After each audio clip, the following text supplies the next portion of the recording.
अस्सलामुअलैकुम नाज़रीन, आप देख रहे हैं अपना फेवरेट लेट नाइट शो दिल की लगी विद इफ़त उमर। वक्त किसी का दोस्त नहीं होता। जिस शख्स ने वक्त को पीछे नहीं छोड़ा वो कभी कामयाब नहीं होगा। वक्त गुजरने का पता नहीं चलता वगैरह वगैरह। वक्त के बारे में आपने बचपन से बहुत ही बातें सुनी होंगी, लेकिन ये भी एक फैक्ट है कि वक्त वाकई बहुत इंपॉर्टेंट है। यानी कि अगर आपने उसकी कदर नहीं की, वक्त के साथ नहीं चले, वक्त की इज्जत नहीं की, तो आप कभी कामयाब नहीं होंगे। लेकिन वक्त इतनी जल्दी गुजर जाता है कि आपको पता ही नहीं चलता कब कल थी, कब आज हो गया, कब दिन महीनों में चेंज हो गए, महीनों सालों में चेंज हो गए, कुछ पता नहीं चलता।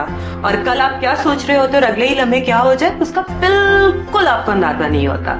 और ऐसा ही कुछ हमारे शो में भी हुआ है। आपको याद होगा कि हमारे कल के प्रोग्राम में तानिया और रजा कितने परेशान थे। कोई समझ नहीं आ रही कि वो कमिटमेंट दे रहे एक दूसरे को। तानिया को रजा ने प्रपोज किया, वो मानेगी या नहीं मानेगी, वक्त मांग रही, अभी हमें कुछ पता नहीं था। लेकिन यही कॉन्फ्लिक्ट हमारे आज के शो की एक बहुत बड़ी खुशखबरी बन गई है।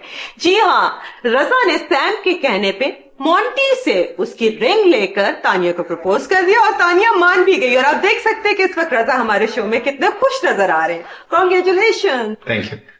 और रजा के साथ आज हमारे शो में मौजूद है मरियम और मोंटी। वैसे आज इन दोनों के बजाय हमारे साथ सेट पे होना था मरियम और सैम ने, लेकिन एन वक्त पे पता नहीं उनके साथ क्या हुआ कि उन्होंने कैंसिल कर दिया और उनकी जगह ये दोनों आए हैं। अब उनके साथ क्या हुआ ये तो हम बाद में जानेंगे। अभी तो हम रजा से बात करते हैं, क्योंकि रजा से कंसर्न जो खबर है आज वो हमारे शो के लिए बहुत ही अहम और खुशी की बात है। हाँ जी रजा। बात काफी रस्मी और पुरानी सी है, लेकिन ऐसे मौके पे इससे अच्छी लाइन कोई और होती भी नहीं। मैं अपने आप को बहुत लकी समझता हूँ कि मैंने जो चाहा वो मुझे मिल गया। और आज ये जो खुशी का मौका है मैं आप सब लोगों के साथ शेयर करना चाहता हूँ और सब लोगों का शुक्रिया अदा करना चाहता हूँ, खासतौर पे तानिया का, जिसने मेरा प्रपोजल एक्सेप्ट किया और मेरी मुश्किल आसान। इसके बाद सैम, मोंटी, मरियम, सारा और आयशा, इन सब का भी मैं शुक्रिया अदा करना चाहूंगा, क्योंकि इनकी सपोर्ट के बगैर ये पॉसिबल। ओके, तो वेट सबसे आखिर में लेकिन सबसे important, Iffat, thank you. You're welcome. वैसे टाइम पे याद हो गया, वरना यहाँ पे आज लड़ाई हो जानी। वैसे देखा जाए तो इसका सारा क्रेडिट मुझे मिलना चाहिए, क्योंकि एन मौके पर मैंने तानिया को वो स्पीच दी और वो उससे इतनी मुतासिर हुई कि उसने ना आओ देखा ना ताओ और फौरन हाँ बोल दी। चलो इस बहाने आज लोगों को ये भी पता चल गया कि तुम लोगों के रिलेशनशिप खराब ही नहीं करती बल्कि बचा भी लेती हो। गुड। अच्छा रजा, फिर हाँ होने के बाद कुछ स्पेशल किया तुमने? कहीं उसे स्पेशल जगह खाने पे लेके गए, कोई पार्टी की? मुझे तो अभी तक यकीन नहीं आ रहा कि मैंने हाँ कैसे कर दी। तुम्हारी हाँ सुनकर मुझे भी सब कुछ ख्वाब सा लगा। तो जाग जाओ इस डरने ख्वाब से, अभी भी वक्त। ये मेरी जिंदगी का सबसे हसीन ख्वाब है जो तुमने सच किया। लेकिन इस तरह रिंग लेकर सबके सामने प्रपोज करने का आइडिया कैसे आया? अब मैं बचपन से सोचता था कि जब भी किसी लड़की को प्रपोज करूंगा ना, ऐसे ही करूंगा। सच? झूठ। क्या? एक्चुअली इस तरह प्रपोज करने का आइडिया मेरा नहीं, सैम का था। सैम का? बल्कि देखा जाए तो सैम का भी नहीं, क्योंकि उससे पहले बहुत सारी फिल्मों में ये यूज हो चुका है। एनीवेज, रिंग कब ली? कल ही ली है। अच्छी है ना? बहुत बहुत अच्छी। अच्छा तानिया, अगर तुम नाराज ना हो तो एक बात बताऊं तुम्हें। ओके। यू प्रॉमिस मैं नाराज नहीं होगी तो? प्रॉमिस। ये रिंग भी मेरी नहीं है। क्या? हाँ, ये रिंग मोंटी की है। शायद उसने आयशा को देने के लिए ली थी, लेकिन डोंट वरी, मैं उसको पैसे दे दूंगा। लेकिन इतनी जल्दी क्या थी कि रिंग लेने का भी टाइम नहीं था? और कोई बात रह गई है? नहीं, बस एक बात। रजा, अब ये मत कहते ना कि डिनर भी मेरे लिए नहीं था। नहीं, ये डिनर, ये रिंग और इस तरह प्रपोज करना, इन सब से ज्यादा तुम इम्पोर्टेंट हो, और ये बात सच है।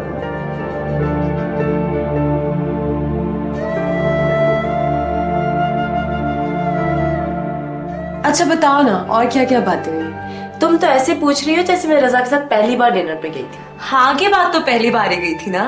बाय द वे, तुम्हें पता है कि प्रपोज करने वाला आइडिया किसका था? ऑब्वियसली रजा ने प्रपोज किया तो उसी का आइडिया होगा ना। जी नहीं, ये आइडिया सैम का था। लगता तो नहीं है इतना रोमांटिक। दूसरों की शादी की मसले तो बड़ी अच्छी तरह हल करता है। देखो अपनी दफा क्या गुल खिलाता है। और रिंग रजा ने मोंटी से ली थी। मगर मोंटी ने कब से लेडीज रिंग पहनना शुरू कर दी? मुझे शुरू से उसकी हरकतों पे शक था। ये रिंग मोंटी ने आयशा के लिए ली थी। क्या? व्हाट? ये कैसे हो सकता है? आराम से, मैंने क्या कहा जो मुझ पे चिल्ला रही हो? मोंटी से पूछो। Hello ladies. ये तुम लोग को ज्यादा बात नहीं होती आ रही? रजा ने रिंग दी है, कोई गन नहीं जो फिर से बाहर का दरवाजा खुला छोड़ा हुआ था। सारा, तुम फिर भूल गई। सॉरी ना। तुम बताओ उससे कैसे आना हुआ? मोंटी का पता करने आया था। वो तो आयशा के साथ कहीं निकला है। एक तो जब से ये आयशा आई है ना, मोंटी तो मेरे बारे में भूल ही गया है। मेरा मतलब है कि जब से आयशा आई है, मोंटी तो सैम के बारे में भूल ही गया है। कहाँ जा रहे हैं, कहाँ से आ रहे हैं, बताना तो चाहिए यार। Oh my God, oh my God. क्या हुआ? डैड की कॉल। हेलो जी डैड, आप बाहर है? Okay okay. इस वक्त? और सैम यहाँ है।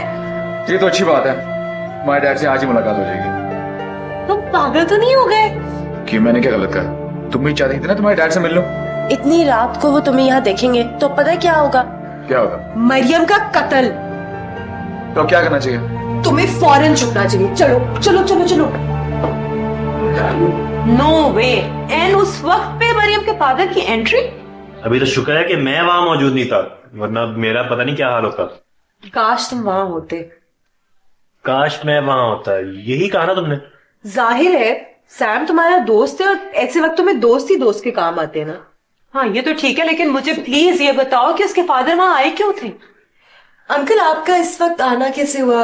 आप पहले बता देते, हम डिनर ही साथ कर लेते। अरे नहीं भाई, इस तकल्लुफ की क्या जरूरत है। मैं तो ऐसे ही यहाँ करीब में एक छोटी सी मीटिंग में था, वहां से फारिग हुआ तो सोचा चलो आप लोगों से मिलता चलो। बहुत अच्छा किया। क्या बात है मरियम बेटा, तुम कुछ परेशान लग रही हो।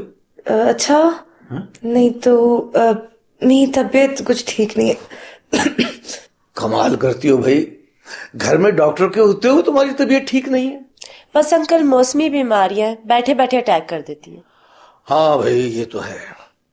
अच्छा अब ऐसा करो मरियम बेटा, फौरन मेडिसिन लो, रेस्ट करो और अपना बहुत सारा ख्याल रखो। जी डैड। अच्छा भाई फिर मुझे इजाजत है, मैं चलता हूँ। ओके। आई मीन बैठे थोड़ी देर। नहीं बेटा, वो मुझे पहले ही काफी देर हो गई है, मुझे निकलना चाहिए। और हाँ, वो कल किस वक्त मुझे मिलने के लिए आ रहा है, क्या नाम है उसका, वो सैम? जी हम दोनों कल दोपहर को 1 बजे तक आ जाएंगे। हम? मैं और सैम। नहीं बेटा, तुम्हारी तबीयत ठीक नहीं है, इससे तुम कल रेस्ट करोगी। वैसे भी मैं सैम से अकेले मिलना चाहता हूँ। जी बेहतर। Okay bye. Bye bye. रुकिए डैड। क्या वहां नहीं जाना। बाहर जाने का दरवाजा तो वो है अंकल। कमाल है बेटा, तुमने तो मुझे डरा ही दिया था। मुझे पता है कि बाहर जाने का दरवाजा उस तरफ है, मैं अभी उसी दरवाजे से अंदर आया हूँ। मैं तो एक्चुअली हाथ धोने के लिए वॉशरूम जा रहा था। नहीं नहीं नहीं नहीं, वो दरवाजा मत खोलेगा। क्यों, अंदर कोई है? चूहा। चूहा? जी अंकल, कुछ दिनों से हमारे घर एक चूहा आ गया और हमने उसे कमरे में बंद कर दिया है, तो अब अगर दरवाजा खोला तो वो पता नहीं कहाँ भाग जाएगा। लेकिन इस तरह कब तक उस बेचारे को अंदर बंद रखोगे तुम लोग? जब तक खतरा ना टल जाए। खतरा? चूहों से काफी बीमारियां फैलने का खतरा होता है। देखा ना बेटा, घर में डॉक्टर होने का कितना फायदा है, बीमारियों से आगाह करता रहता है। तो फिर ऐसा करते हैं कि मैं ड्राइवर को बुलाता हूँ, या तो उस चूहे को गटर में ही मसल देते हैं या उसका कुछ किए देते हैं। नहीं नहीं अंकल, इसकी कोई जरूरत नहीं है, वो काफी देर से बंद है, सुबह तक वैसे ही मरने वाला होगा, खाना पीना भी तो। अंकल आप जाए, हम सुबह कर लेंगे। Are you sure? जी ओके भाई, जैसे तुम्हारी मर्जी। खुदा हाफिज बेटा। खुदा हाफिज। जी।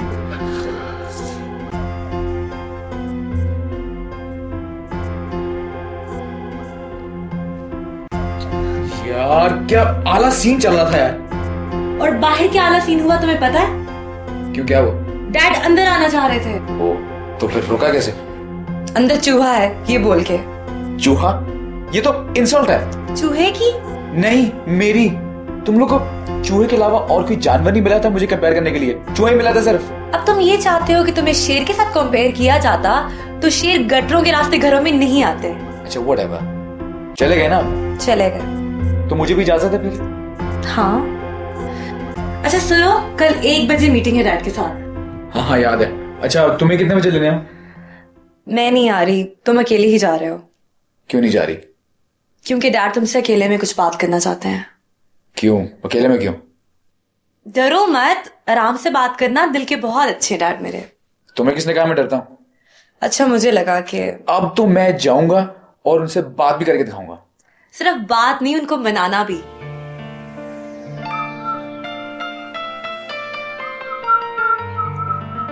ये तू मरियम से मिलने जा रहा है या मरियम के फादर से?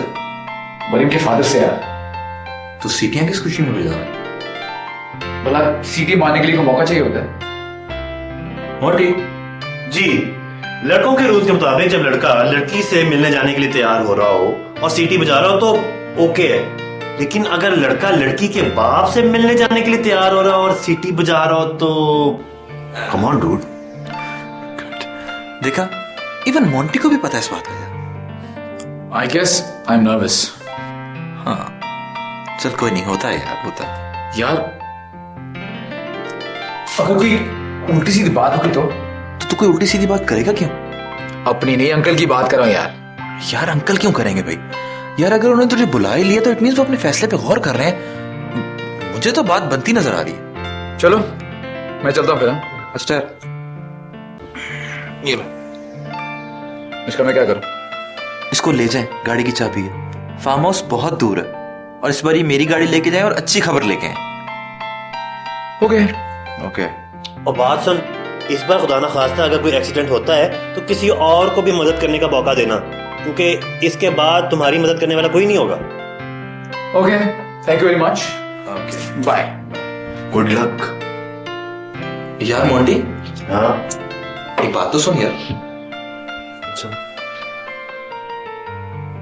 यार वो उस अंगूठी के कितने पैसे ले गए यार? क्या बात कर रहे हो? वो मेरी अम्मी की आखिरी निशानी है, मैं पागल हूँ किसी को बेचूंगा। क्या? मोंटी वो रिंग तुम्हारी मदर की थी? और क्या? वैसे थैंक गॉड कि तानिया आज ये शो नहीं देख रही होगी, वरना ये सुन के तो पूरा हंगामा हो जाना था। रजा तुमने तानिया को नहीं बताया कि वो रिंग मोंटी की मदर की थी? कैसे बताऊं? उसे रिंग वापस करनी पड़ेगी और मेरे अंदर इतनी हिम्मत नहीं कि मैं उसको बताऊं कि रिंग वापस कर दे। गलती मोंटी की है, इसने दी क्यों थी रिंग रजा को? और क्या, अगर मुझे बताया होता मैं कभी रिंग देता ही ना। अब मुझे थोड़ी पता था कि तुम जाके वाकई में प्रपोज कर दोगे। तुम क्या समझ रहे थे मैं ड्रामे की रिहर्सल के लिए जा रहा हूं? नहीं, लग तो तुम सीरियस ही रहते, लेकिन मुझे तानिया से उम्मीद नहीं थी कि वो इतनी जल्दी मान लेगी। क्या मतलब है? तुम उम्मीद कर रहे थे कि मैं ना कर देंगे तुम्हारी रिंग वापस मिल जाएगी? क्या भाई मेरी उम्मीद को छोड़े आप, आपका केस अच्छा खासा कमजोर था। थैंक यू, बहुत शुक्रिया आप। कोई बात तो अब उस रिंग का क्या होगा? होगा क्या, मुझे वो रिंग वापस चाहिए। मैं वो रिंग वापस नहीं मांगू। Okay no problem. क्या मतलब है नो प्रॉब्लम? नो प्रॉब्लम मतलब कि तुम ना मांगो, मैं खुद जाके मांग लूंगा। या तुम पैसे ले लो उसके। मेरी फीलिंग्स हर्ट मत करो, वो अंगूठी मेरी माँ की आखिरी निशानी थी। आंटी की आखिरी निशानी तो तुम खुद हो।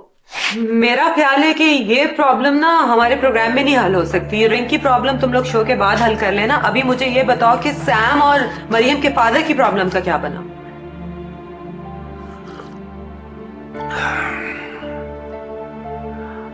हाँ तो बरखुरदार, क्या क्या नाम बताया तुमने अपना?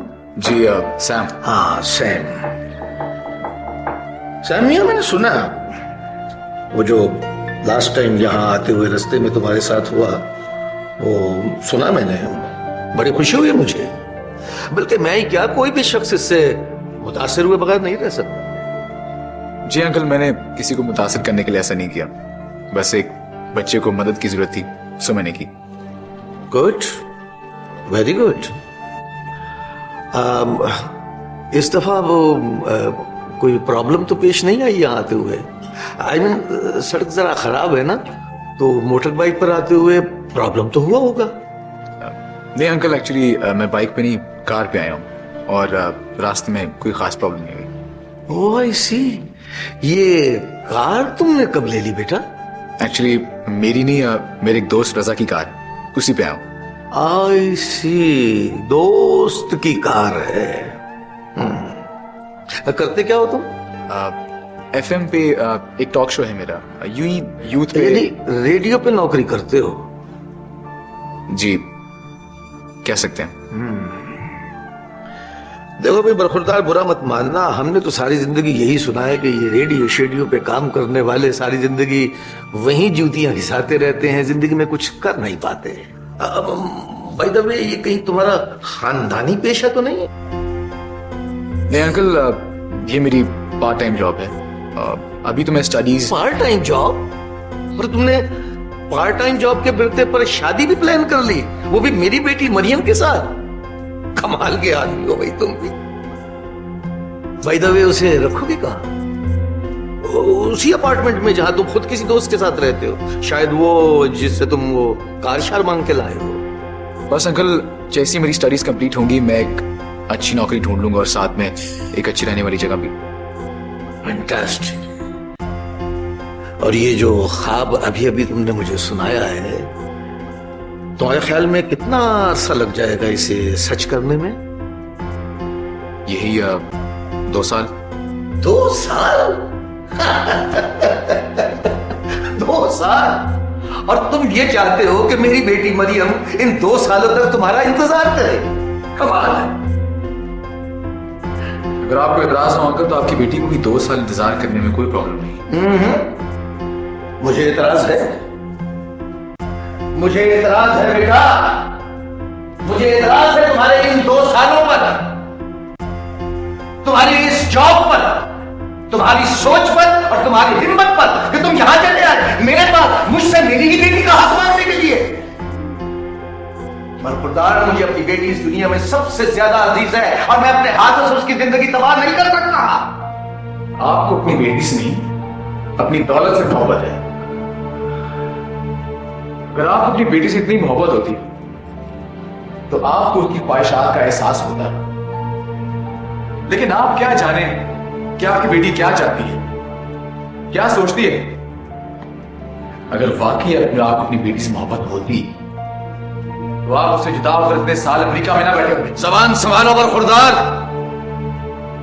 और जो हकीकत है उसे चीखे चिल्लाए बगैर कबूल करो। हकीकत क्या है इसका आपको बहुत जल्द अंदाजा हो जाएगा।